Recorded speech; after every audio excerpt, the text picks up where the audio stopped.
Back in 2003, Bill Bryson released a book that completely changed how millions of us saw the universe. A Short History of Nearly Everything wasn't just a book, it was an event. But here's the thing, science doesn't stand still. So now, over 20 years later, Bryson has gone back and completely revamped it, creating a true 2.0 version for today. I mean, the original book was an absolute phenomenon. It wasn't just another bestseller. It really became a landmark in science writing. It got all this praise for making incredibly complex ideas feel, well, not just accessible, but actually fun. It won huge awards, but way more importantly, it just lit up the imaginations of people all over the world. So, here's our plan. We're going to look back at what made the original so special. Then, we'll talk about the massive 2-decade science gap that made this update so necessary. After that, we'll dive into some of the most amazing new discoveries in version 2.0. And finally, we'll get into why this new edition is maybe more essential right now than ever before. Okay, so first things first. Let's just take a moment and remember why this book became such a classic to begin with. What was the secret sauce? The real magic was Bill Bryson himself. See, he wasn't a scientist. He was just a super curious guide taking us along for the ride. He turned science into this grand adventure, from the Big Bang all the way to us, and he filled it with these amazing stories and quirky characters. He made science feel, well, human. But here's the catch. Even a masterpiece can't outrun time. And the 2 decades since the first book came out, wow, they've been an absolute explosion of scientific progress. And that created a huge knowledge gap. And hey, don't just take my word for it. Those are Bryson's own words right there. He knew that to keep the book's spirit alive, the facts just had to catch up to the 21st century. So this wasn't just a little touch-up. No, this was a complete top-to-bottom overhaul, because it had to be. All right, now for the part I'm really excited about, the updates. So what has science actually figured out in the last 20 years? Let's check out a few of the biggest highlights. For starters, our whole view of the solar system has been turned upside down. What we used to think of as this neat, tidy little family of planets is now more like, as the book puts it, a wonderfully messy surprise party. And yes, for everyone wondering, the new version gets into all the details of why poor Pluto got reclassified.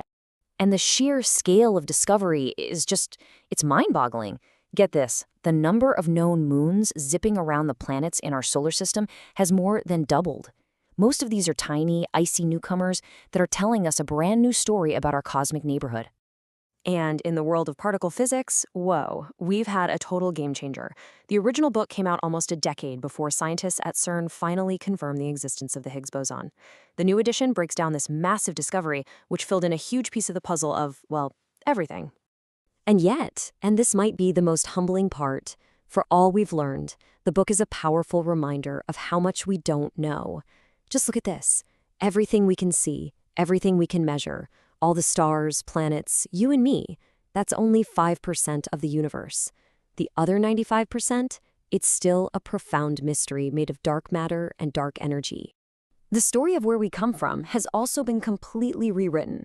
20 years ago, the picture of human evolution was like a fairly straight line, kind of like a tree trunk. Well, now, thanks to incredible advances in analyzing ancient DNA, we know it was way more complicated. Forget the tree trunk. Think of a dense, tangled bush. We've actually discovered entirely new branches of our human family, like the Denisovans found in a cave in Siberia or the tiny hobbit species from an island in Indonesia. And we've also learned that our direct ancestors were interbreeding with these other groups all the time. It means we're all a product of this beautifully complex and interconnected history. And the progress isn't just way out in space or deep in the past. It actually affects our lives every single day. Since this book first came out, the average global lifespan has gone up by about 50,000 hours. That's a huge testament to just how far medicine and public health have come. So, with all of these incredible updates, we land at the final, and I think the most important question. Why does this book matter so much, right here, right now? Is it for the millions of people who already fell in love with the original, or is it for a whole new generation of readers just discovering it? Well, the answer, pretty obviously, is both. Look, if you've never read it, this is your chance to experience a true masterpiece in its absolute best and most complete form. And if you're a returning fan, oh, you are in for such a treat. It's a chance to fall in love all over again, but with the added thrill of discovering all the new wonders we've uncovered. In our world, we are just overloaded with information 24/7. This book offers something that is so incredibly valuable. It doesn't just throw facts at you, it weaves them into a story that makes sense. It gives us the context and the clarity we need to understand our world and our place in it, and maybe, most importantly, it brings back that pure sense of wonder. And I just want to leave you with this final thought from Bryson. He reminds us that science isn't just a bunch of facts for a trivia night. It is the journey to understand everything. It's the exploration of the biggest questions we could ever ask. And with this new edition, that journey is more exciting and more essential than it has ever been.